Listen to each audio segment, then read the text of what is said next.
I hope everybody enjoyed that, and welcome back and good afternoon. I'd like to welcome everybody to our district conference portion of this weekend's district conference. Wasn't Friday's session exciting? We had a great crowd last night. Our registration for this weekend is about 620 Rotarians. I want to thank you for joining us. I hope you learned something about our foundation yesterday. PDG Steve Wallace can still rock the house. Another thanks to you, Steve. A special shout out to Laura from Hemet Rotary. Just a heads up, I'm a little busy right now, so I won't be able to make your viewing party, but I want to thank you for the invite. Our Global Scholarship Program is amazing, and I'm proud to announce that this year we will have 2 amazing recipients, and one is from Fontana. So look forward to seeing that happen. As we put together the program for today, it will include the presentation from R.I. Holger, and R.I. Vice President Jarita will be joining us live. We will have the club awards, 4-way speech contest winners, a passing the gavel ceremony, and so much more.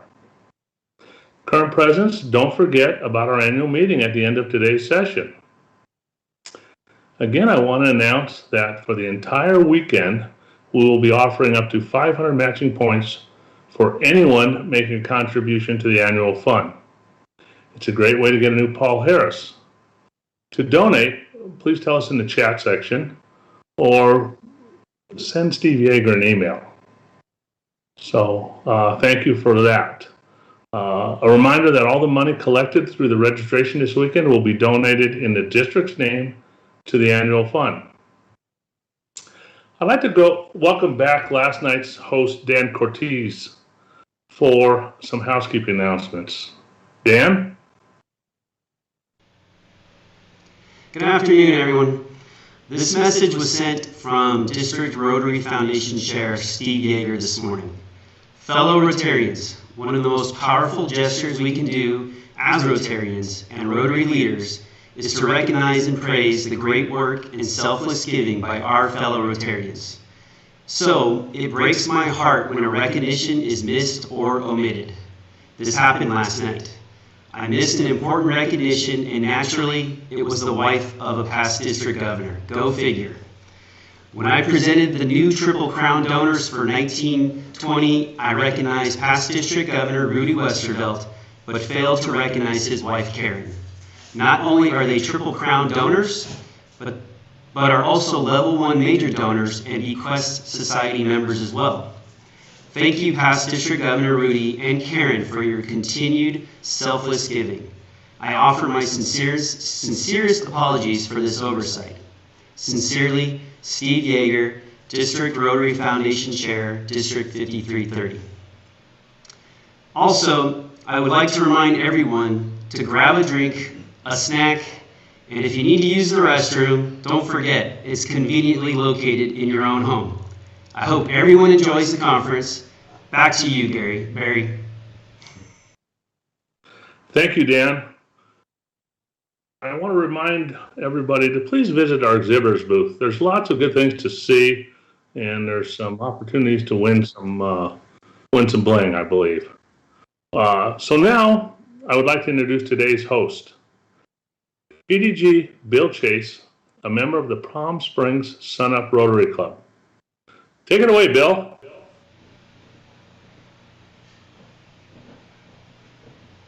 Thank you, Governor Barry. Good afternoon, everybody. I hope everybody is well, and welcome to this Saturday session of our district conference. As you can see, I'm using kind of crib. The teleprompter didn't arrive in time, so that's why I'm going to read off the script today. But I hope you will indulge me. In sticking with the governor's theme for the year, I'd like to kickstart this session of the conference by introducing Rotary International President Holger Knack for his pre-recorded presentation. Dear friends in Rotary, a district conference is an important meeting that brings Rotary leaders together and help us prepare for the great challenges ahead. These are challenging times, and Rotary has a special place in helping communities and the world cope with crisis and prepare for future challenges. It is important that we focus on our core values of fellowship, integrity, leadership, service, and diversity, because these values remain constant as the world is changing. And the world is changing rapidly. Even before COVID-19, people were starting to move away from some of the traditions that defines Rotary clubs. The old ways where regular lunch meetings are going more and more away. They will be replaced by different and unique ways of maintaining contacts. Younger generations have grown up with the digital world, and they have a strong desire for service and connections. But they don't want to wait. They want to play a meaningful role right now. And if Rotary cannot provide it, they will form their own types of connections. This is a great opportunity for Rotary. Some may complain that the new Rotary does not look like their old Rotary. And that's okay. But Paul Harris understood that change is necessary long ago. He said, we have to be revolutionary from time to time. And now is the time to be revolutionary. And one way we will do it is by creating new different club models and rethink what it means to be in Rotary. Young people should be the architects of these new clubs. We need a younger Rotary and a more diverse Rotary. We must make diversity a strength. And this means looking for new ways to find people who are a good fit for Rotary clubs, while appreciating that diversity means different things in every part of the world. We must take an international approach and ensure that every club embraces diversity in the way that it's most meaningful for their members. And a key part of this is increasing the number and role of women in Rotary everywhere. And I'm proud that Jennifer Jones will be our president 2022-2023. In the next Rotary term, 9 positions on the board of directors will be held by women. It's a great progress that we need to see all across our clubs. And we must never forget that Rotary helps build leaders, and we have an obligation to share this thread with everyone who has the talent and inclination to lead, regardless of their background. And we must show leadership by speaking out against discrimination in all forms everywhere in the world. Rotary is not political and must remain that way. However, Rotarians have a duty to speak our values everywhere they are treated. Discrimination is never acceptable in Rotary. Another way we live up to our values is to focus on the future and ensure that Rotary clubs are prepared to evolve. Every Rotary club needs their own vision, their own plan. I would like every Rotary club to have a strategic meeting at least once a year. Each club should be asking where they want to be in 5 years and know what value it brings to members. It is so important we help build this new Rotary for a new age, because Rotary is not just a club that you join. Rotary is an invitation to endless opportunities. Rotary service, large and small, brings hope to people who need our help. And because of this, Rotary opens opportunities for us to live a richer, more meaningful life with friends around the world, based on our core values. Everything we do opens another opportunity for someone, somewhere. As I like to say, Rotary opens opportunities. This is a moment for everyone in Rotary to step up and lead. I hope you make the most of it. Thank you.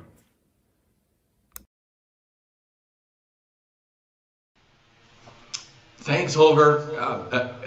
Have a safe trip. He couldn't stay for the question and answer because he's got a 1:30 flight from Ontario back to Germany, but have a safe trip. Thanks, Holger. Today I will be introducing the top 3 award winners of our district's annual 4-way test speech contest.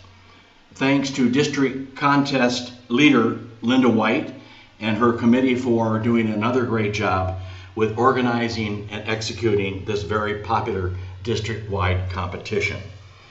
We begin with our first presenter and 3rd place winner from Great Oak High School and sponsored by the Rotary Club of Temecula. Please welcome Nieves de Souza. When I was 10 years old, my best friend's dad decided to teach the 2 of us about computers. Now, I was excited. I was ready to learn how to hack, to be among the likes of Felicity Smoke and other superheroes. I was ready for the life of espionage and adventure that awaited me. Unfortunately, I didn't learn how to hack, but he started off the lesson by saying, "You are the product." Now, this confused my 10-year-old self, so he further explained that every time I looked at a YouTube video or I Googled something, this information was collected and then it was used. Now, once again, I was confused. I mean, who cares what a 10-year-old looks at on YouTube? It wasn't until this year that it finally clicked. I was watching the documentary The Social Dilemma when once again I heard those very words, "You are the product." And with age, experience, and broader awareness, I finally understood that every time I scrolled through Pinterest or looked at YouTube, this information was being collected, and this collected information was then being used. This is a process called data mining, and data mining by definition is taking raw data and extracting useful information from it, extracting knowledge. By definition, it doesn't seem that bad. It doesn't seem that scary. But when we see how it affects you and me, its devastating consequences become quickly apparent. That means that every time you look at your friend's post on Facebook or you Google something on the internet, that information is being collected and then used. Now, this is a violation of our privacy, which was declared an inherent human right by the United Nations Declaration of Human Rights. And this is happening on a grand scale. It's something that affects everyone, from little kids in elementary school who use YouTube for educational videos, to adults who use social media as a form of discussion, to reach out to friends and to make their opinions known to the world. So, does the ethicality of data mining pass the Rotary 4-way test? Is it the truth? Is it fair to all concerned? Will it build goodwill and better friendships? And will it be beneficial to all concerned? So, is it the truth? The truth is that yes, your information is being collected. And yes, it is being used. Unfortunately, it is also being abused. In 2014, Facebook sold the information of 87 million users to Cambridge Analytica for political advertising. I had no idea that people's information, their privacy, could be so easily bought. So the truth is that yes, through the process of data mining, information is being collected, used, and abused. Second, is it fair to all concerned? No, it is not. I think back to the words, "You are the product." Ultimately, our privacy isn't being respected. And this is something that affects everyone, from kids to teenagers to adults. Think back to when you last used a website. You probably had to click to agree to the terms and conditions, but there was a smaller button that said, "Do not sell my personal information." And upon clicking that button, you were taken to a site that says, "I'm sorry, but certain cookies must be enabled to use the site." In other words, you have to sell a degree of your information in order to use that service. And that is not fair. It is not fair that we have to sell our information to use these services. Third, will it build goodwill and better friendships? Unfortunately, the simple answer is no. We must remember that technology is an industry, and in order to keep going, it's got to be captivating. It's got to grasp our attention. It's got to be addictive. And that means that it pulls us out of our real relationships into our digital ones. So how can we build goodwill and better friendships when we're looking at our screens and not our friends? Unfortunately, it has even more detrimental consequences in the political landscape. Through data mining, your information is collected. So that way, the next time you look something up, it'll suggest things you want to see to keep you coming back to the service.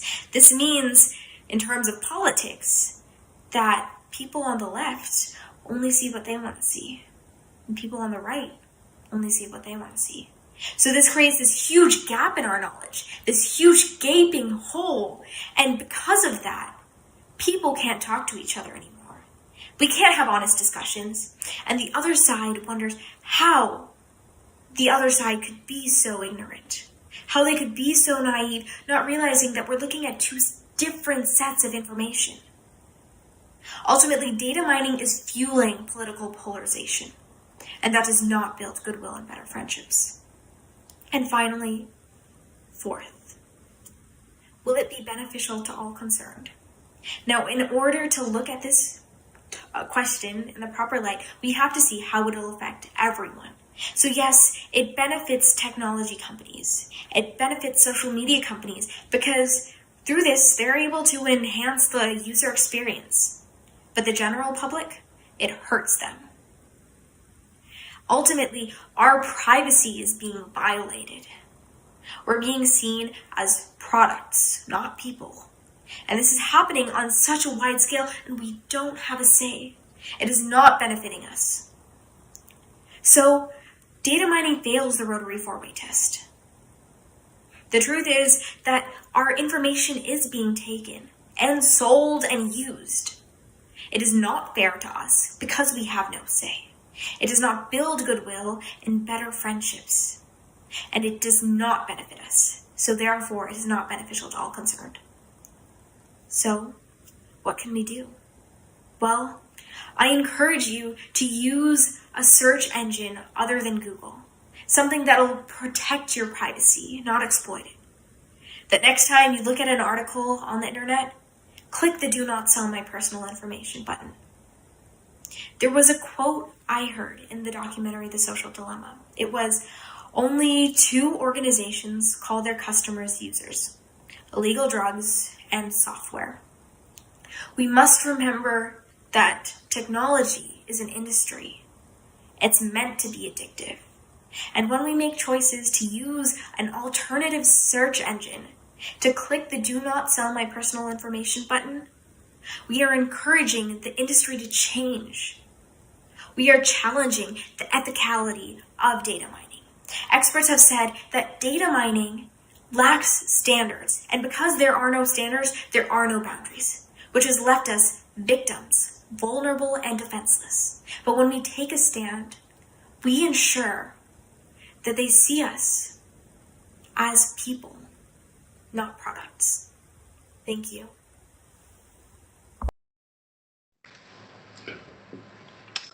Wow, that was amazing.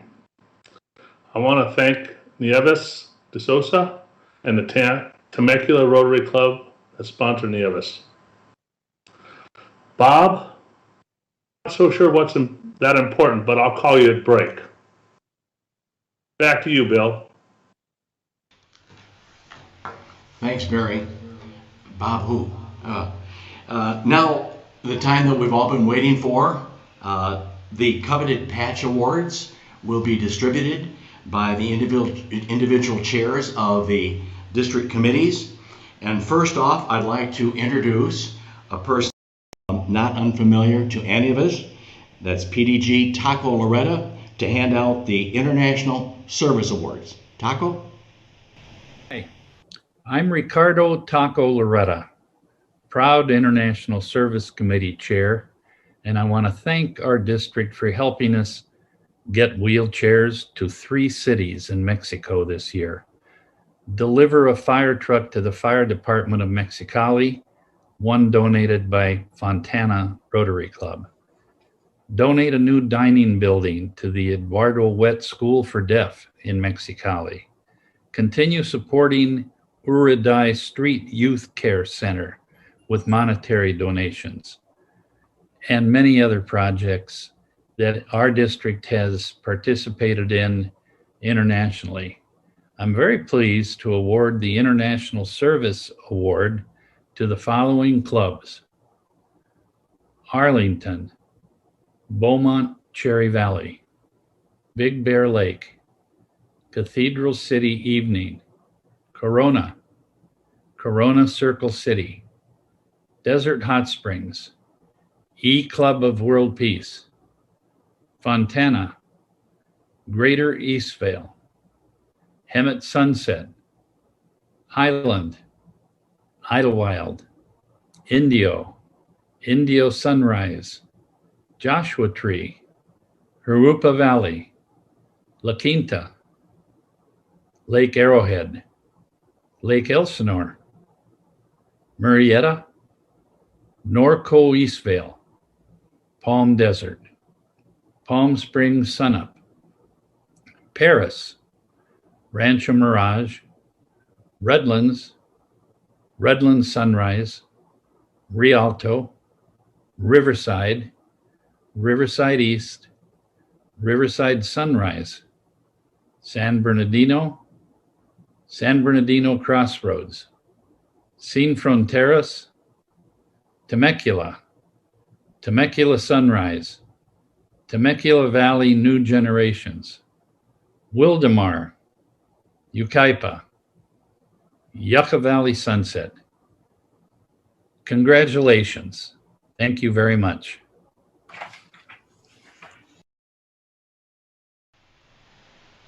Thanks, Taco. I appreciate that very much, and congratulations to all the winners. Next, we'll hear from Elizabeth Gibbs, who has volunteered to distribute the Vocational Service Awards. Elizabeth? Hi, my name is Elizabeth Gibbs, and I am excited to award the Vocational Service Patch to the following clubs: Arlington, Beaumont Cherry Valley, Big Bear Lake, Cathedral City Evening, Corona, Corona Circle City, Desert Hot Springs, E Club of World Peace, Fontana, Greater Eastvale, Hemet Sunset, Indio, Indio Sunrise, Joshua Tree, Jurupa Valley, Lake Arrowhead, Lake Elsinore, Murrieta, Norco Eastvale, Palm Desert, Palm Springs Sunup, Paris, Rancho Mirage, Redlands, Redlands Sunrise, Rialto, Riverside, Riverside East, Riverside Sunrise, San Bernardino, San Bernardino Crossroads, Temecula, Temecula Sunrise, Temecula Valley New Gen, Wildemar, Yucaipa, and finally Yucca Valley Sunset. Thank you. Thank you, Elizabeth. And again, congratulations to all of the winners. Next, to present the Community Service Awards is District Chair Chuck Weisbart, who, by the way, celebrated a special birthday a couple days ago. Chuck? Hello, my name is Chuck Cheese Weisbart. I am your Community Service Chair, and it is my distinguished honor to award the following clubs their patch: Arlington, Beaumont Cherry Valley, Big Bear Lake, Cathedral City Evening, Coachella East, Corona, Corona Circle City, Desert Hot Springs, E Club of World Peace, Fontana, Greater Eastvale, Hemet Sunset, Highland, Idlewild, Indio Sunrise, Joshua Tree, Jurupa Valley, Lake Arrowhead, Lake Elsinore, Murrieta, Norco, Palm Desert, Palm Springs Sunup, Paris, Rancho Mirage, Redlands, Redlands Sunrise, Rialto, Riverside, Riverside East, Riverside Sunrise, San Bernardino, San Bernardino Crossroads, Sin Fronteras, Temecula, Temecula Sunrise, Temecula Valley New Generations, Wildemar, Yucaipa, Yucca Valley Sunset. I want to congratulate all of you on a great year that was very tough.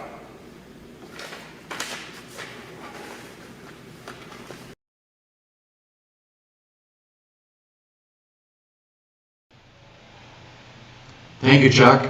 And again, congratulations to all of the winners. Next, I would like to present, to distribute the Youth Services Award, is the district co-chair, Mary Helen Tuttle. Hello, I am Mary Helen Tuttle. Charles James and I are your District 5330 Youth Service co-chairs. We are proud to award every club in this district, all 62, the coveted Youth Service Patch for your commitment to our youth this past year. Congratulations and thank you. Thanks, Mary Helen. I'd now like to call on our very own district administrator, Richard Lemire, for the purpose of naming the winners of the Club Service Award. Good afternoon. I am Richard Lemire, and I am the District 5330 Club Service Chair. And it is my honor to award the clubs that have that great internal club service. And you've been reading or hearing the clubs being announced in one set of order. I'm going to do mine backwards.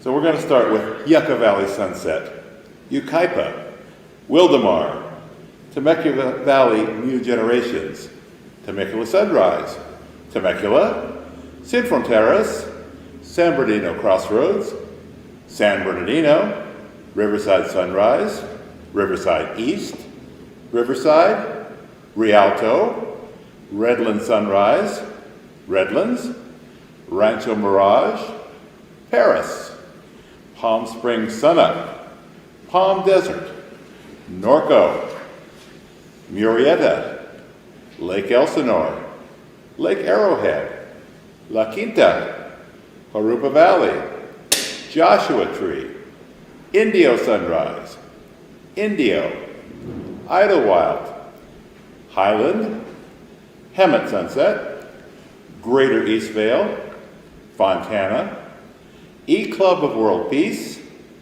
Desert Hot Springs, Corona Circle City, Corona, Cathedral City Evening, Big Bear Lake, Beaumont Cherry Valley, and Arlington. Thank you so much for having vibrant clubs in this very tough year, and congratulations on your awards. Thank you to our esteemed district administrator, Richard Lemire, and congratulations to all of the club winners. Next will be the Public Image Awards. Those will be distributed by Kevin Button. Kevin? Hello, District 5330. This is Kevin Button. I am the Public Relations Chair for the district, and I am excited to give out the public image patches to the following clubs: Arlington, Beaumont Cherry Valley, Big Bear Lake, Cathedral City Evening, Coachella East, Corona, Corona Circle City, Desert Hot Springs, the E-Club of World Peace, Fontana, Greater Eastvale, Hemet Sunset, Highland, Idlewild, Indio Sunrise, Joshua Tree, Jurupa Valley, La Quinta, Lake Arrowhead, Lake Elsinore, Murrieta, Norco, Eastvale, Palm Desert, Palm Springs Sunup, Paris, Rancho Mirage, Redlands, Redlands Sunrise, Rialto, Riverside, Riverside East, Riverside Sunrise, San Bernardino, San Bernardino Crossroads, Sin Fronteras, Temecula, Temecula Sunrise, Temecula Valley New Generations, Wildemar, Yucaipa, and Yucca Valley Sunset. Congratulations to all of these public image awardees. Keep doing your best job out there for your clubs, and I look forward to seeing you soon.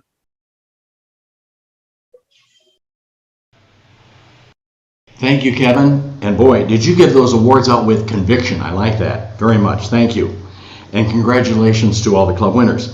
To present the membership awards is our own district chair, Craig Davis. Craig?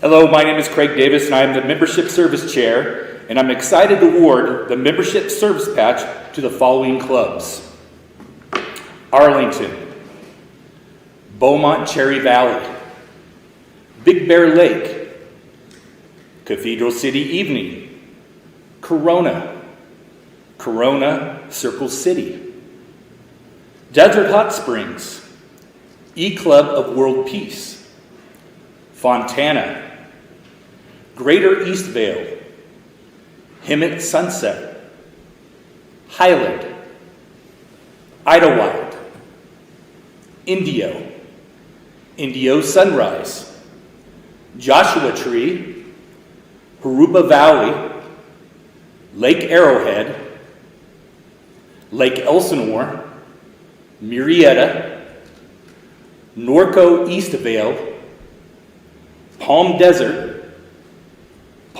Sunup, Paris, Rancho Mirage,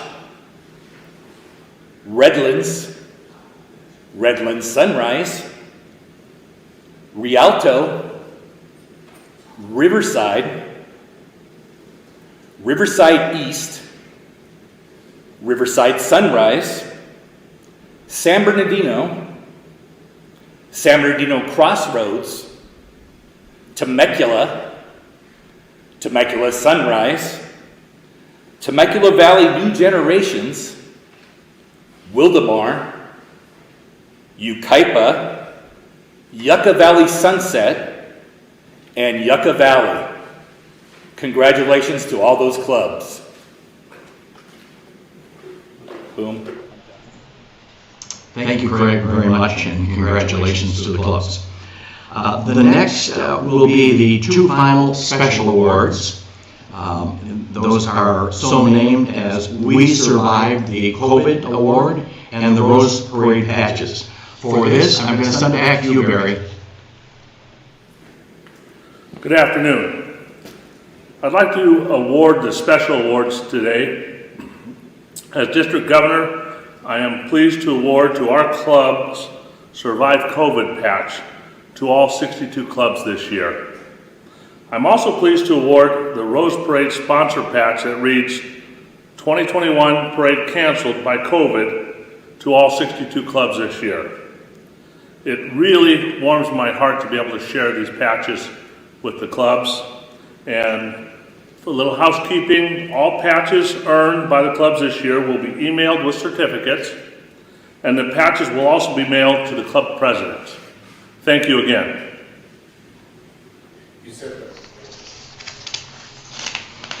Thank you, and congratulations to all the club winners.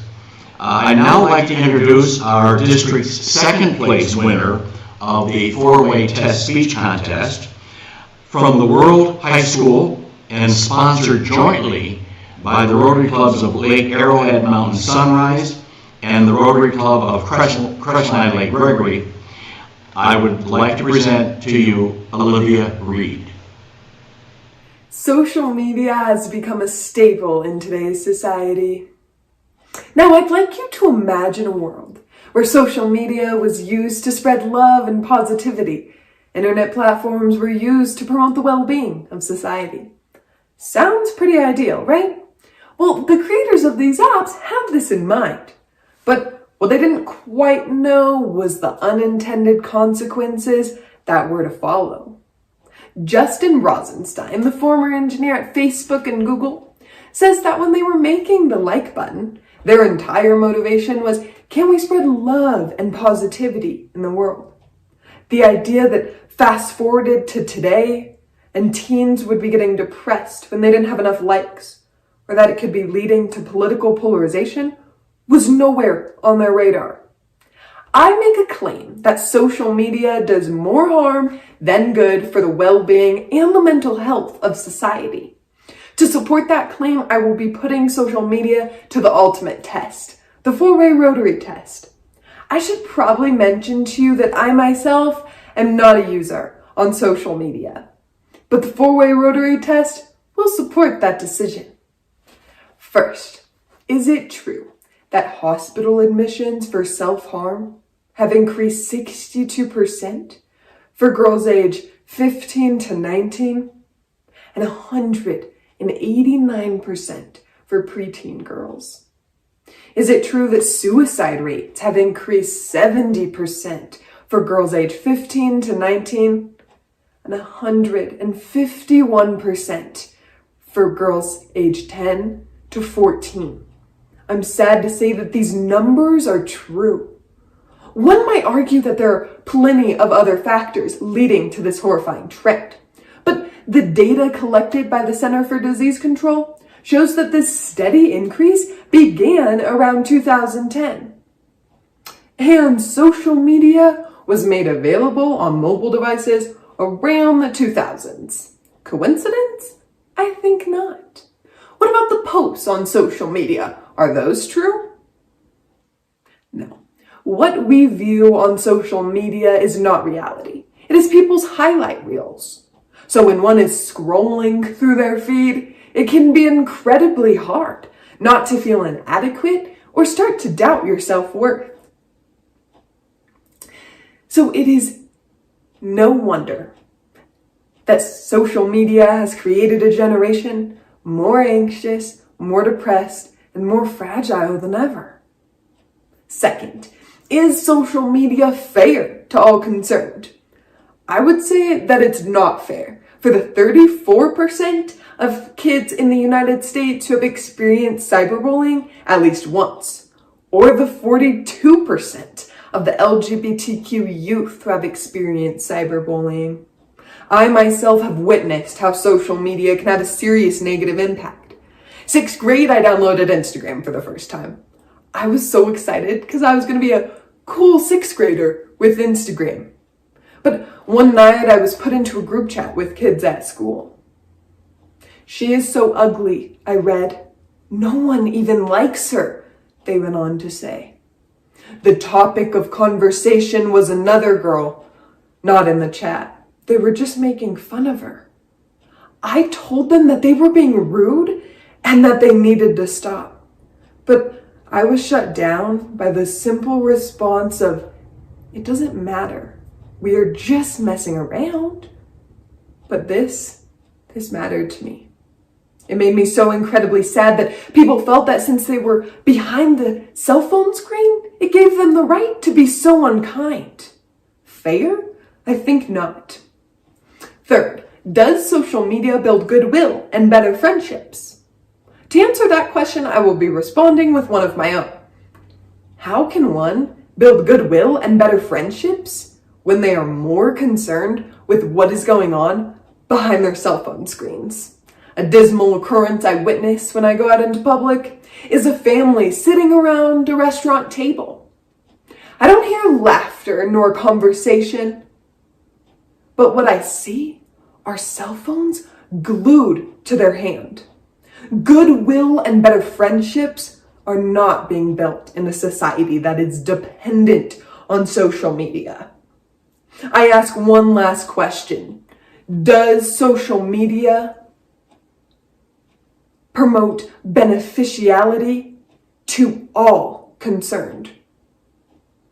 Now, it got me thinking, well, what exactly is beneficial to all? The term that comes to mind is unity. The state of being united beyond differences, that's beneficial to all concerned. But the way in which social media is designed creates a harsh divide. So it can be easy to understand why political polarization has manifested into what it is today. Social media is created by algorithms. Essentially, they're complex systems that interpret your data, what you like, who you follow, what you spend your time looking at, to create an information bubble that is consistent with what your own opinions are. Individuals can no longer be objective when they are viewing their own opinions. Now, social media has created a divide that is not beneficial to all concerned. The four-way Rotary test shows how the posts on social media are not the truth, that it's not fair to all concerned. It doesn't build goodwill and better friendships, and it's not beneficial to all concerned. But I do recognize the immense amount of benefits that social media has. It has created friendships across the globe and spread awareness on very important issues. But it's the overuse and the dependence on social media that is corrupting society. Call me crazy, but I imagine a world when we smile when we have low batteries, because that means that we will be one bar closer to humanity. Now, I end my speech with a poetic outlook on social media, not of my own words, but of another, to illustrate that I am among many who hold this belief, that social media is causing harm. Now, I end with a call to action. You don't have to delete social media like I did, but limit your time on your phone and on social media. View posts with objectivity, and always remember that what you view on social media is not a real-life indicator. So be careful opening a door to comparison and doubting your self-worth. Wow. Another amazing speech. I want to thank Olivia Reed and the Lake Arrowhead Mountain Sunrise and Crestline Lake Gregory Rotary Clubs that sponsored Olivia. We've now come to that point in the program where we will take a 15-minute break. Don't leave us, as we have a lot more to do. Please enjoy the slideshow, and I'll see you in 15. Thank you. Welcome back, everybody. It is now my pleasure to introduce a person who really needs no introduction in this district, or in the world for that matter. I'm speaking of our Rotary International Vice President and Director of Zones 26 and 27, Jarita Solari. A Rotarian since 1993, Jarita is currently a proud member of the Rotary Club of Anaheim. She served as District Governor for District 5320 in 2010, 2011, and was selected to serve as the Rotary International Director for Zones 26 and 27 for these current 2 Rotary years, and Rotary International Vice President for this current Rotary year under President Volker. All of us know a lot about her public Rotary life, but here are things you may not know about her immediate family. Jarita, her husband, and their 2 daughters, Gianna and Tressa, are past club presidents and active supporters of the Rotary Foundation. Their daughters are second-generation Rotarians. It is the first time in Rotary history, let me repeat, it's the first time in Rotary history that a Rotary International Director is serving at the same time that her daughter serves as District Governor. Daughter Gianna is currently serving as Governor of District 5320. Jarita's son-in-law, Gianna's husband, Reese, is a Paul Harris Fellow and an active supporter of all things Rotary. Bruce and Jarita enjoy their longtime membership in the Rotary International Fellowship of Scuba Divers. I bet none of you knew that. I will mention that Dan Cortese will be moderating the question and answer period after Jarita's address. And now please help me welcome our Vice President of Rotary International, and our current Zone Director, Jarita Solari. Thank you, Past District Governor Bill. I always am appreciative when I'm introduced by a friend. Governor Barry, Governor-elect Dan, Governor nominee Don, Governor-designate Jamie, all past district governors, family and friends of Rotary International District 5330. I congratulate you all on successfully navigating a unique and challenging year. 2020-21 brought us a once-in-a-lifetime disruption of how we live our lives and how we do Rotary. This disruption happened with breathtaking abruptness and certainly didn't come with an instruction manual. But you figured it out and continue to provide Rotary service to your clubs, your communities, and to the world. So many of our members in the Rotary family are thinking outside the box. In fact, some are even breaking that box. They, like you, are taking advantage of the new opportunities presented to you as a result of the changes we've experienced due to COVID-19. All over the world, Rotarians are adapting the way we connect and serve. Rotarians are disrupting what people thought about Rotary. And we're all living the strength of our action plan. You are reinventing how we do the business of Rotary. You're creating our new normal, embracing what's new and different. This disruption has presented us with an opportunity to ask very important questions. Why do we do the things we do? And why do we do those things in the way we do them? Knowing why we do what we do is really knowing our purpose or our calling. Knowing our why drives and motivates us and inspires others. As Simon Sinek says, success comes when we wake up every day in the never-ending pursuit of why we do what we do. As we all explore innovating for the future, let's begin with the strength of our individual whys. You know, Rotary is a force that puts us in touch with millions of others who share our belief in making the world a better place. I am amazed and humbled by your resilience, your ability to adapt as you continue to open new opportunities, to increase your impact by reaching out, engaging Rotarians and Rotaractors in your communities, both locally and globally. It is truly, truly inspirational for me to see you putting forth every effort to do good in the world, taking advantage of all the opportunities Rotary opens to us. Through your service, you have planted the precious seeds of hope. You've given the gift of laughter and imaginations to children that had none. You showed troubled youth that had given up that you cared about them, supporting Boys and Girls Clubs, Boy Scouts.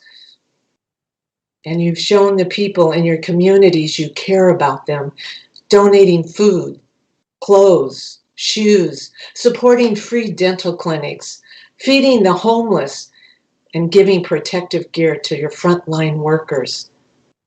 You've given the gifts of literacy, instilling the love of reading at an early age. You gave children their first books to read. All over the world, you've given people their dignity, gifts of self-reliance, mobility, clean water, sustainability. Friends, you've shared your love, your humor, and your time. You've shared your hearts with your communities and the world. You have changed lives, saved lives.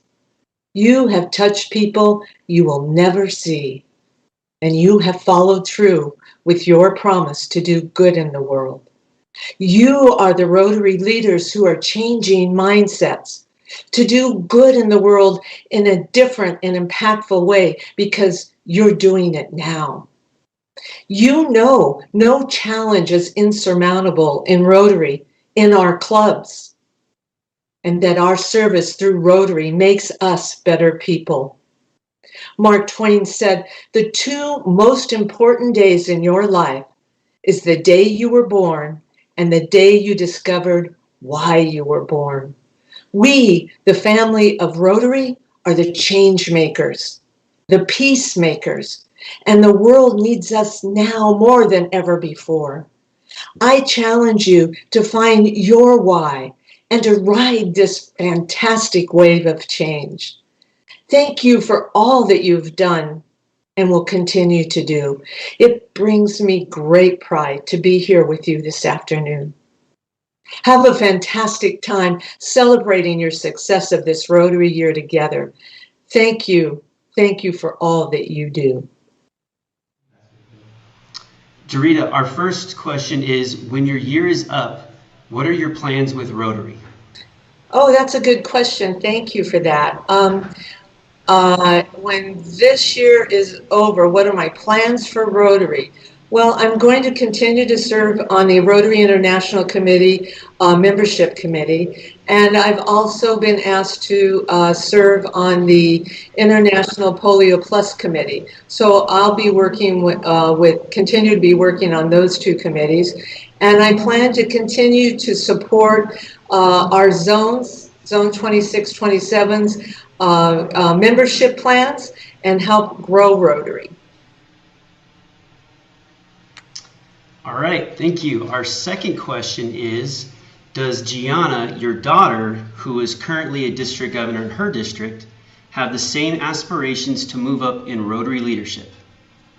Oh, that's an interesting question. Probably one you'd want to ask Gianna, because I learned a long time ago not to answer for Gianna, particularly learned that when people would ask me if she would babysit. And I'd say, oh, sure, she'd babysit. So she made it very clear she wanted me to talk to her first before I tell anybody about what she would or would not do. Though I do know she is going to be working on the Rotary Institute that we're having in Tucson this coming November. All right, thank you. Let me see if I have any more questions. I think that's it for now. So thank you again, Jarita, for taking the time to speak to our district. We really appreciate it. Now back.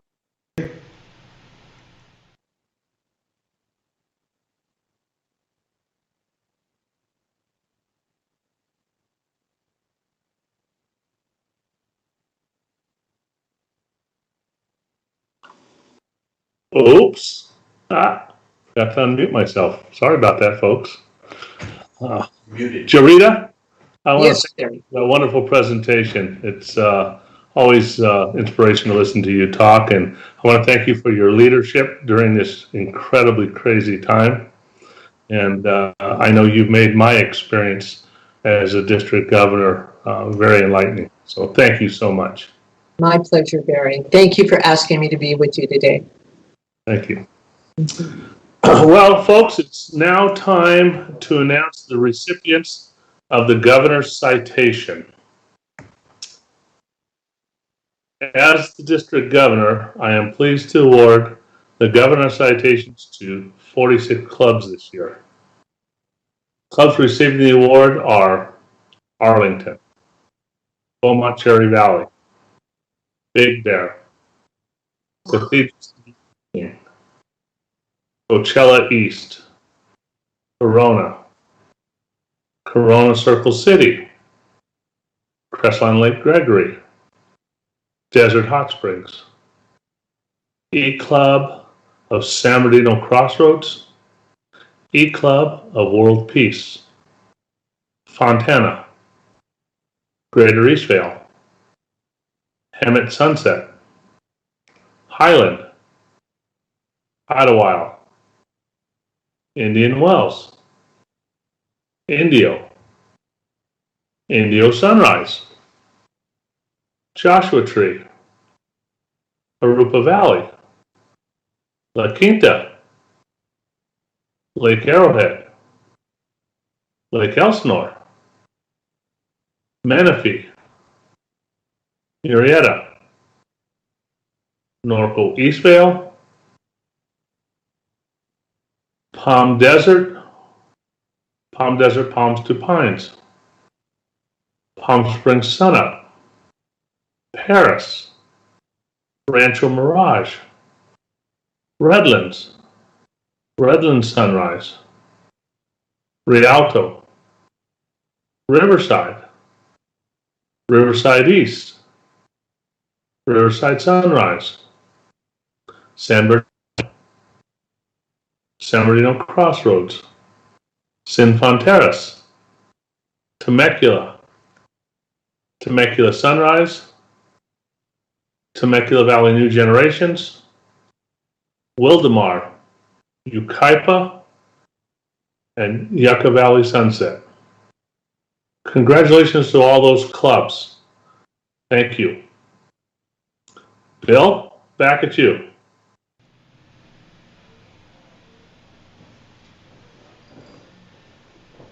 Are we back on? Hi, welcome back. So much for the break. Congratulations to all the Governor's Citation Award winners. Am I on the right page? Yeah. Our final four-way test speech contest contestant, that was a mouthful, is our first place winner. From Palm Desert High School and sponsored by the Rotary Club of Palm Desert, please welcome Jason Davalos.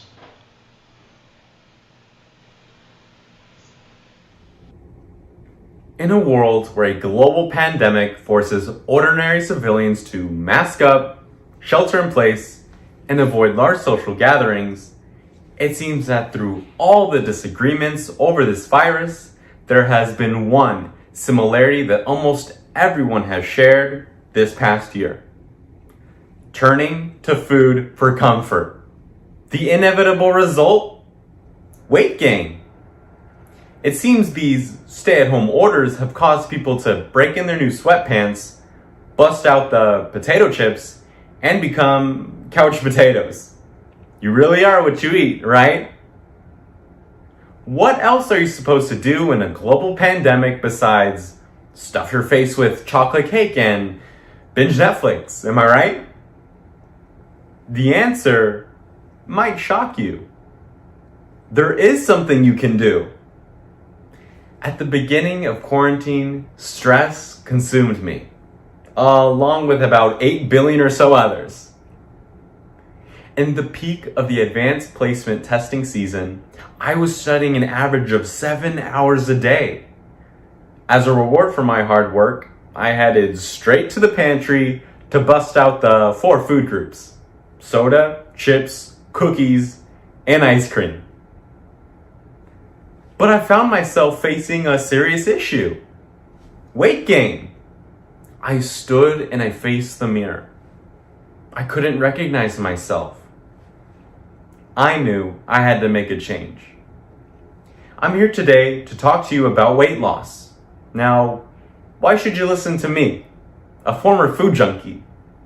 Someone, when told to eat more veggies, would be sure to grab that extra slice of carrot cake. Over the past 7 months, I have lost 33 pounds without leaving the comfort of my own home. I'm going to convince you why you should ditch the double cheeseburgers and the double chins, the chocolate chip muffins and the muffin tops, and the love handles for a love of fitness. And I'm going to do this by using the Rotary 4-way test to help me make my argument. The Rotary 4-way test is a set of questions examining the ethics of Rotarians all over the world and everything they think, say, and do. It goes like this: is it the truth? Is it fair to all concerned? Will it build goodwill and better friendships? Is it beneficial to all concerned? Let's see how my weight loss journey holds up to the Rotary 4-way test. Number one, is it the truth? Is it the truth people have been feeling sluggish during quarantine? Yes, and the research backs me up. In a 2020 article posted by the University of Missouri Healthcare, in a group of 1,000 adults, 68% reported they had been snacking more, 54% reported they had been exercising less, and you guessed it, 54% reported they had gained weight. To say people have slipped into a quarantine hibernation is truthful. Number two, is it fair to all concerned? The unfortunate truth is that this virus is an equal opportunity attacker. Young, old, tall, short, no one can outrun this virus. Though running may be a good start for weight loss. According to the World Obesity Federation, the risk of death due to COVID-19 is 10 times higher in countries where more than half of the adults are overweight.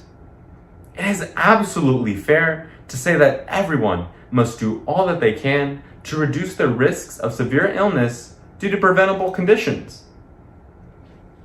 Number three, will it build goodwill and better friendships? One day, this pandemic will end. We're all going to come out of hibernation, and if we see our shadows, there will not be another 6 weeks of quarantine. After a year of social isolation, you are going to be awkward, and it is going to be difficult to break the ice. That is why it is vital to discover new hobbies that will help connect you with others.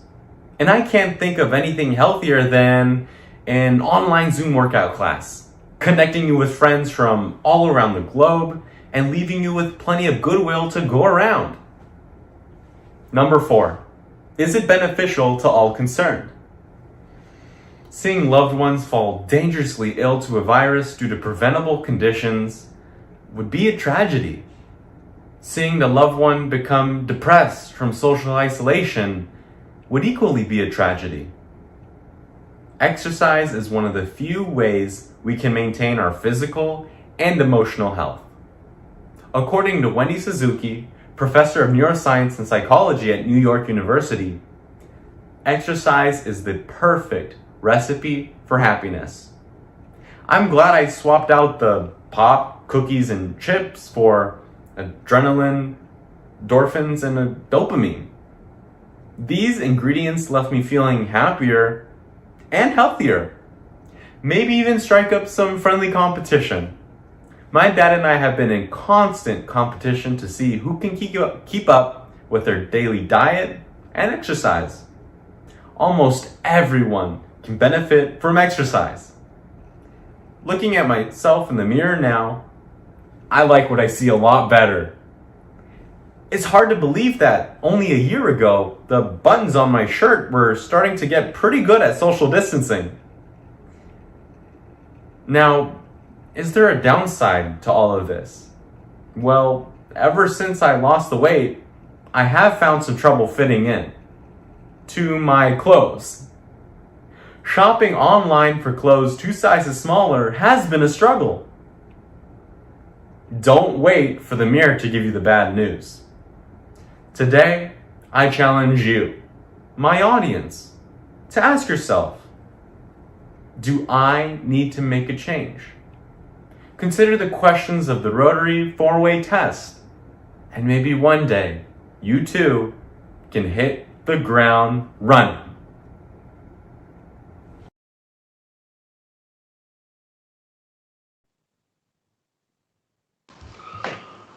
Wow.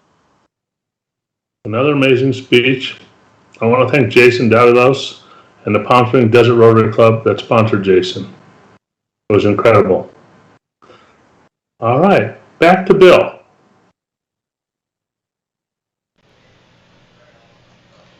It is my pleasure to introduce again Governor Barry Valdez, but before I do, I'd like to take less than a minute of personal privilege and congratulate Governor Barry for a job well done during one of the most unusual years I can remember in my almost 50 years in Rotary. To Barry's credit, He easily and successfully maneuvered through this Rotary year with exceptional organizational skills, making us all feel it was just another normal year. Barry, your dedication to Rotary this year, as well as your unique ability to making us all feel at ease, is to be applauded. Great job, my friend. Now please welcome our Governor, Barry Valdez, who will introduce incoming Governor Dan Goodrich, to whom he will pass the official governor's gavel and district banner. The time has come to pass the gavel to District Governor-elect Dan Goodrich. In about 6 weeks, I will be the immediate past district governor, and some of you presidents will be past presidents. Let's reflect on how we did. About 4 months before our start, we were told about COVID-19. We were asked to shut down for 2 weeks to flatten the curve. The 2 weeks, my friends, have turned into over 15 months. No one had any idea. So in order to keep our clubs engaged, we started having weekly meetings on Zoom. Most of us had no idea what a Zoom meeting was. We learned what the E-clubs have been doing for years. We learned it was a great way to keep our clubs engaged, keep everyone safe, and again, no one would have guessed it would be the new norm for our year. So how did we do? We started our preparation for our year with a pre-pets meeting at the Arrowhead Country Club. You just don't know how nervous I was. It was my first real chance to meet most of you. I had the opportunity in January to walk in the Rose Parade and represent our district. And I might remind everyone how great our district has been supporting the Rotary float. We then, in February, went to PETS. For those of you who don't know, that's President-elect Training. It's held at the LAX Marriott. And our district had 100% registration that year. This doesn't happen a lot. It was a chance for our presidents to really get to know me. We marched in Saturday night to the theme of Born to be Wild, wearing our district shirts, pins, and of course we had our shades. Most of you knew by then it was going to be different. I introduced a calendar. I had the district planned, district assembly, a concert, Heart Twin concert, Interact Conference, Pride, 2 RILA camps, Foundation Gala at the Mission Inn, music contest, and so many more events, including our district conference on a cruise ship, Cruising with a Cause. What did we do? We had a fantastic mask project that distributed over 5,000 masks through our district. Our clubs engaged their members with Zoom club meetings, and boy did we Zoom. We had our kickoff party at my house in July with about 80 people in attendance, and I want to thank all of you who attended. I held most of my governor visits by Zoom. There were a few in-person governor visits, and I want to thank the clubs in the Joshua Tree area for a fantastic 4-club visit. Other in-person visits were Temecula Sunrise, Norco, East Vale, and of course, my own club, Rialto. We had some very special Zoom meetings that had RI President Holger live talking with us. We had our Zone Director, Jarita, meeting with us. We were able to have our ride for polio to the state line. I know I had fun, and I knew there was no way they were stopping those motorcycles heading to the state line. We were able to meet in person for our governor's selection meeting. I want to tell you that our district is going to be in great hands moving forward. Our governor line is solid with District Governor-elect Dan Goodrich, District Governor nominee Don Casper, and District Governor nominee Director Jamie Zen. We had a special dinner to celebrate District Governor-elect Dan Goodrich's graduation from District Governor training. We were able to deliver a fire truck to Mexicali, and a special thank you to Fontana Rotary for securing that fire truck. Our district was able to grow in membership. We are only one of 2 districts to grow in our zone. That's something to be very proud of. So as the year comes to an end, more of our clubs are now starting to meet in person. This is very important for getting back to the Rotary service. We had a difficult year, but it was a year that showed the world that Rotarians can adapt, overcome, and make a difference. Thank you to each and every one of you making me look good, and a special thanks to my club, Rialto, for all their support. It's so important for the governor to have that support. I am so proud to be a Rotarian in District 5330. So it is with great pleasure that I pass this gavel to District Governor-elect Dan Goodrich. Dan? Thank you, Governor. Woohoo!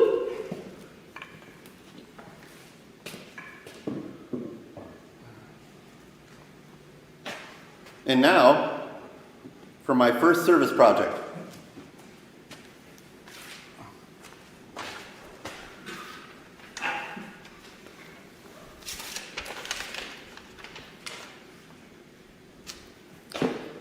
It is such a great honor to accept this gavel and hold the position of District Governor for District 5330. I could not be more excited about the opportunity to lead a great group of Rotarians that truly have the passion of serving others. We together over the next 12 months are about to take another step into leadership in our communities and around the world. This period of time, as Governor Barry has stated, will be a transitional period of getting back together. Some of you may continue to offer hybrid meetings, which opens our ability to expand our reach into membership. Membership is our most vital organ. Without it, we have no life. It is every Rotarian's job to grow membership, to grow our ability to serve and increase our projects. I encourage you to dream big with goals that will not only grow our membership and giving us the ability to increase our impact of service, but let's inspire our communities through better branding, and let's let everyone know how great Rotarians are in what we do. Do more, grow more. Do more meaningful, impactful projects by increasing our participation. Let's work on our partnerships. You know, I'm not sure if you know it or not, but it is actually okay to do a project with the Lions Club. Our Rotary International president is calling us change makers. And then there is a quote. You see things and you say why. But I dream of things that never were. And I say, why not? With service, all of us will change not only those of who we serve, but ourselves. So I ask you to live for others, to care for others, and to serve others. Albert Einstein said, only a life lived for others is a life worthwhile. Many of you know that I have said that my focus in Rotary has always been service and the youth. I encourage us to focus on the disadvantaged youth of our district. Maybe that will be a foster care program, after-school tutoring, mentoring, or providing basic needs of school supplies, clothing, or even food on the weekends. You see, to me, the youth is our future, and the playing field has not always been created equal. It is my hope that we can help level that playing field. I encourage you to work with your Interact clubs, bringing them back together and getting them going again. So the year ahead has a stage that has been set. Through planning and hard work and dedication of many Rotarians, we are having our first district golf tournament for a cause that will be dedicated to helping the families of our fallen first responders who work hard every day to protect us and keep us safe. commemorating and recognizing the 20th anniversary of 9/11. In November, we hope to see you at the District Gala, where we'll feature the keynote speaker, John Huco, General Secretary of Rotary International. What an opportunity to hear the insight and future vision of Rotary by the man who is responsible for the day-to-day operations of Rotary. And in late November, I'd like to organize a different kind of ride to end polio. Sorry, Barry, we're going to ride bikes. Let's get a group of us and take off for Tucson. They have the El Tour de Tucson Ride to End Polio on bikes. How fun would it be to be a part of one of the largest polio fundraisers in the world? And as we turn of the year, we'll be rolling out the largest global grant to date in our district in our effort to bring awareness and education on human trafficking in 163 schools in both Riverside and San Bernardino counties. Let me personally thank you in advance for making this happen and shaping the future of our children and bringing awareness to the forefront of a national problem. In May, we will celebrate our successes at the district conference, and our keynote speaker will be Rotary International Director Vicki Pulitz. I promise you, this will be a great party. Then, it is my hope that we'll end the year where we can meet in Houston for the Rotary International Convention and have some fun. We'll be partnering with at least one district, 5300 in Los Angeles, and having a great barbecue gathering. Man, I love me some barbecue. So, my fellow Rotarians, you can see we have a great year ahead of us with service, events, fellowship to bring us back together. In closing, I would like to thank and congratulate Governor Barry on a very interesting but successful year. I've told him many times, in this time, he was the person for the job. He has been the great glue to hold us together and has even grown us in our district in the middle of a pandemic. I look forward to working with our governor line. Don Casper and Jamie Zinn bring so much to the table, and I will repeat, the district's future is bright and in great hands. We are people of action, and I am very proud to be a Rotarian of District 5330. So thank you, everyone, and God bless you, and God bless District 5330. Thank you.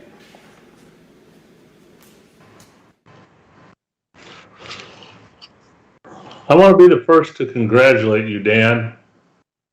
I want to be the first to say have a wonderful year, District Governor Dan. This time I'd like to thank all the members of this conference committee for their hard work in putting this together. They are an amazing team. Production Director, Drew Hine. Assistant Director in Signage, Dan Cortez. Gala Chair, Steve Yeager. Conference Chair, Elizabeth Gibbs. Registration, Richard Lemire. AV Tech Support, Kevin Hutton. Promotions, PDG, Rudy Westerfeld. Minute by Minute, Jackie Wax, PDG, Bill Chase. Exhibitors Area, Jackie Dobbins, Mara Allen. Memorial Service, PDG, Bill Chase, and PDG, Carrie Allen. Awards, Chuck Weisbart. I'd also like to thank our Sergeant of Arms, Dan Salazar. You see, his part was probably the most important this weekend.